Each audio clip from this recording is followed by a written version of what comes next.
Hi everybody, thank you for being here today. My name is Hillary Kellner. I am the Communications Director for the Utah Department of Public Safety.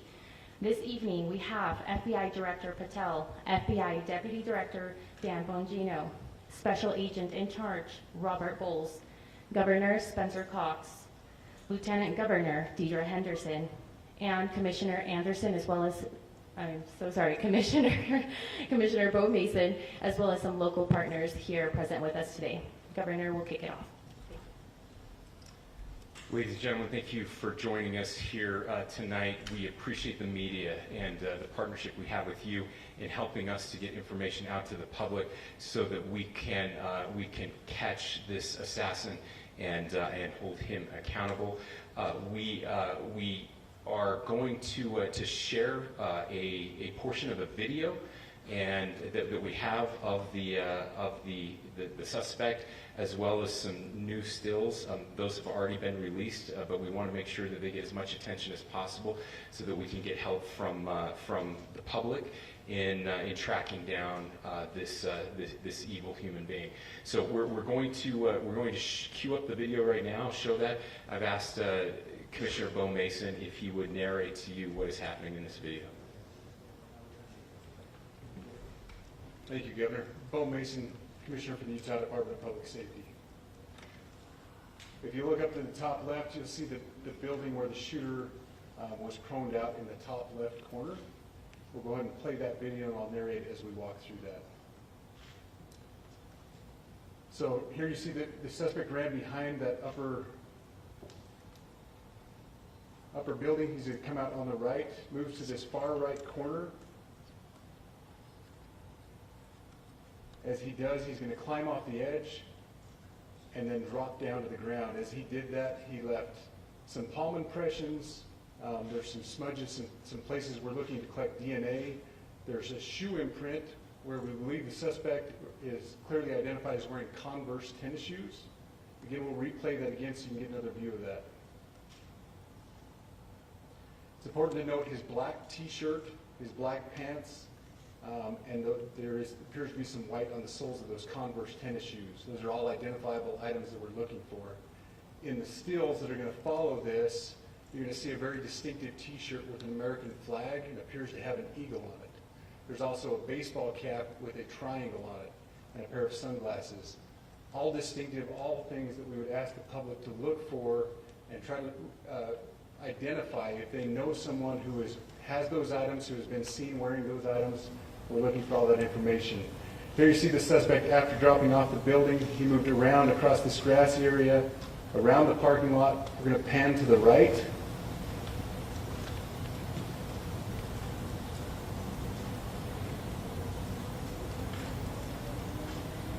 After he crosses the street, this is where he moves over into the wooded area. This is the video evidence that we utilize to track his movements and to locate that firearm in that wooded area following the discovery of this evidence. Good. You want to go to the stills? So here's the still photographs I mentioned. These have been enhanced, so these are slightly different than what we introduced earlier. Please pay close attention to the t-shirt, like I said, very distinctive with that American flag and that eagle. The hat with the triangle and the sunglasses. If you'll go to the next picture, please. The backpack as well. All identifying features that we're hoping the public can help us identify and lead us to this suspect. Next picture. And again, there's a better picture of the hat with that triangle logo, and again the t-shirt. Blue jeans, and you get a good look at those Converse tennis shoes as well. We have pushed these out, we'll continue to push these out, and we just ask for the public's cooperation through the public. The tips that have been coming in are what are giving us our next leads and enabling us to continue to further this investigation. We've had great cooperation from the public, and we're continuing to ask for that as we move forward. Thank you, and I'll turn the time back over to Governor Cox. Thank you so much, Commissioner Mason. I want to thank Director Patel and his team. It's great to have them on the ground with us tonight. We've had several briefings, and he's had an opportunity to walk the crime scene.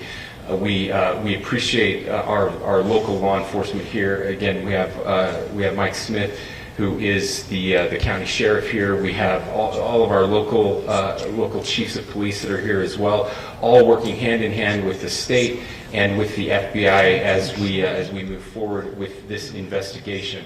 Now, just give you a little warning, we will not be taking any questions at this time. We're giving you the latest information we have, being as transparent with everything that we have. But I do want to share a couple things that I think are important. We cannot do our job without the public's help right now. The public has answered our call for action. So far, we've received more than 7,000 leads and tips. I would just note that the FBI hasn't received this many digital media tips from the public since the Boston Marathon bombing.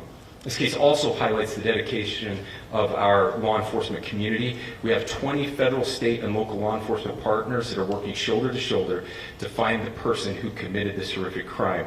With their support, we've completed nearly 200 interviews. As you're aware, as has already been reported, the FBI is offering a $100,000 reward for information leading to the identification and arrest of the person responsible for the murder of Charlie Kirk. We also continue to implore the public to support this investigation and come forward with any information.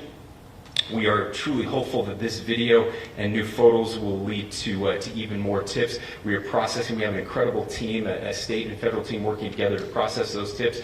We're going out in tandem to interview any potential person of interest or suspects. But we need, again, we need as much help as we can possibly get. Any videos or photos that you might have, the public, should be submitted to our digital media tip line, which is www.fbi.gov/Utah Valley shooting, all lowercase. Again, that is fbi.gov/Utah Valley shooting, all lowercase. You can also provide general tips about the shooting by calling 1-800-CALL-FBI. That's 1-800-CALL-FBI, or at tips.fbi.gov. This is, I would just say, this is not just a local matter here in Utah. We have people all over the country that are helping to bring this perpetrator to justice for Charlie Kirk and his family. I will just add as well that, as was mentioned, there is a lot of forensic evidence that is being processed right now at both the state lab and the federal labs, federal lab on the East Coast. So we are working in tandem together. I would also just add a word of note for those people who are spending so much time on social media. I think Charlie said it best, that when things get bad, we should put our phones down and spend a little time with our families. There is a tremendous amount of disinformation. We are tracking our team, the state team, and I'm sure the federal team as well. What we're seeing is our adversaries want violence. China, we have bots from Russia, China, all over the world that are trying to instill disinformation and encourage violence. I would encourage you to ignore those, to turn off those streams, and spend a little more time with our families. We desperately need some healing. We'll have more to say about that in the days and weeks to come. More than anything, we are going to catch this person. Last thing I will just say is we've been working with our attorneys, getting everything that we need, affidavits ready, so that we can pursue the death penalty in this case, and that will happen here in the state of Utah. Again, to the public, to those who are grieving, thank you for your prayers. I know we are feeling those prayers. I know the Kirk family is feeling those prayers as well. We pray that God will bless our nation at this very dark time. We can start healing by finding this perpetrator and holding him accountable, and we need your help to do that. Thank you.